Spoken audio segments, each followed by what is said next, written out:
Welcome to Chillin' 101. We hope this video helps. You begin by preparing storage and access. Create an S3 bucket and upload a sample file.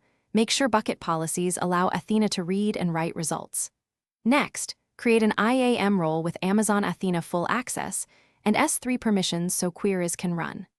Once done, either register your dataset in AWS Glue Data Catalog or create external table in the Athena console to point at the S3 path. This gets you to the first executable query quickly and securely.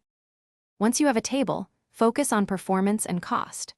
Convert files to Parquet or ORC and use compression like Snappy to reduce scan bytes.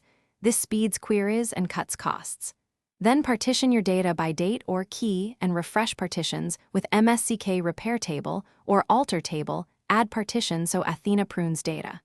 When complexity grows, create optimized tables via CTAS to store pre-computed results. Also make sure to set a result S3 location and restrict workgroup query limits to control spending. To finish, export results to S3 or connect your BI tool and automate recurring work with scheduled queries or Lambda triggers.